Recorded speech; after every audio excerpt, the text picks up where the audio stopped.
আসসালামু আলাইকুম ওয়া রাহমাতুল্লাহি ওয়া বারাকাতুহু।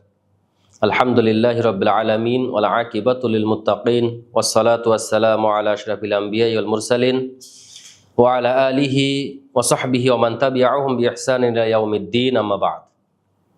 প্রশংসা আল্লাহ সুবহানাহু ওয়া তাআলার জন্য। আলহামদুলিল্লাহ, লাখো কোটি দরুদ ও সালাম বর্ষিত হতে থাকুক সেই আখিরি জামানার নবী, যার আদর্শকে বাস্তবায়ন করার জন্য আমাদের এই ক্ষুদ্র প্রচেষ্টা।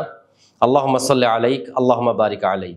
ইউনাইট টিভির সম্মানিত দর্শক ও শ্রোতা মণ্ডলী, যে যেখান থেকেই ভিডিওগুলো দেখছেন, আলহামদুলিল্লাহ, আল্লাহ রাব্বুল আলামিন আপনাকে এবং আমাকে উভয়কেই উত্তম জাযা দান করুক, আল্লাহুম্মা আমিন। খুবই একটি গুরুত্বপূর্ণ একটা হাদিস। বর্তমান জামানা এমন একটি সময়, যে সময়ে কোনটা হালাল কোনটা হারাম এটা বিবেচনা করা খুবই কঠিন। তারপরেও আল্লাহ রাসূল সাল্লাল্লাহু আলাইহি ওয়াসাল্লাম 2059 নম্বর হাদিস সহিহ বুখারী, 4454 নম্বর হাদিস সুনানে আন-নাসাঈর মধ্যে বলছেন যে আবু হুরায়রা রাদিয়াল্লাহু তাআলা আনহু বলেন যে রাসূল সাল্লাল্লাহু আলাইহি ওয়াসাল্লাম বলছেন, ইয়াতি আলান নাসি জামানুন লা ইউবালিল মারউ মা আখাযা মিনহু। আল্লাহ রাসূল সাল্লাল্লাহু আলাইহি ওয়াসাল্লাম বলছেন যে মানুষের সামনে এমন একটি যুগ আসবে, এমন একটি জামানা চলে আসবে, যখন সে সম্পদ কি করবে, উপার্জন করবে, ধন সম্পদ উপার্জন করবে, আমিনাল হালালি আমিনাল হারাম। সে কোনটা হালাল এবং কোনটা হারাম সে এটা পরোয়া করবে না। এমন একটা জামানা আল্লাহ রাসূল সাল্লাল্লাহু আলাইহি ওয়াসাল্লাম বলছেন যে চলে আসবে। তাহলে ওই যুগেই এখানে ব্যাখ্যাকাররা উল্লেখ করেছেন যে ওই যুগের লোকেরা এটাকে ভ্রুক্ষেপ করবে না।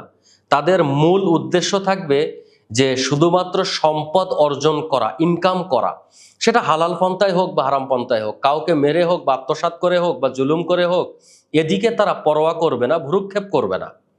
তো এটা অনেক সময় দেখা যায় যে একজন মানুষ আরেকজন মানুষের জায়গা সম্পত্তি নিয়ে আজকের কোটি কোটি টাকার মালিক, একজন মানুষ আরেকজন উপরে জুলুম করে এখন লক্ষ লক্ষ টাকার মালিক হয়ে গেছে। তাহলে এই যে ইনকাম, মানে এই যে টাকা পয়সা যারা ইনকাম করলো, রোজগার করলো, এটা কিন্তু হালাল নাকি হারাম এটা সে ভ্রুক্ষেপ করলো না। এই জন্য আল্লামা তিন রাহিমাহুল্লাহ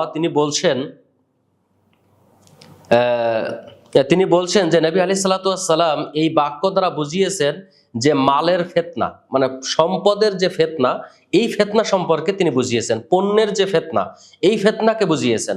তার মানে এখন আমাকে বুঝতে হবে যে আসলে হালাল কোনটা এবং হারাম কোনটা, কোন ভাবে গেলে হালাল হবে, কোন ভাবে গেলে হারাম হবে। মানুষ এখন বলে যে আমি তো ব্যবসা করি। কিসের ব্যবসা করেন? বলে আমি টাকার লেনদেনের ব্যবসা করি। কেমন? বলে আমি আমার কাছ থেকে 10,000 টাকা ধার নিল, 2 মাস 3 মাস পরে সে আমাকে 10,500 টাকা দিল।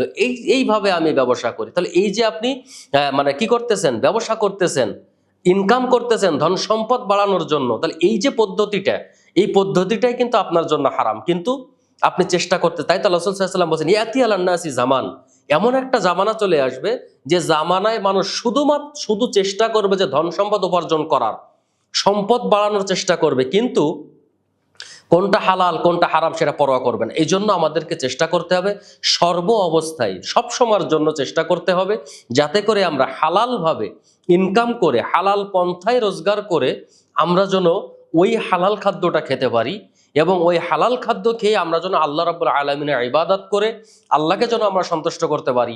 আল্লাহ রাব্বুল আলামিন আমাদের সেই তৌফিক দান করুক, আল্লাহুম্মা আমিন। আসসালামু আলাইকুম ওয়া রাহমাতুল্লাহি ওয়া বারাকাতুহু।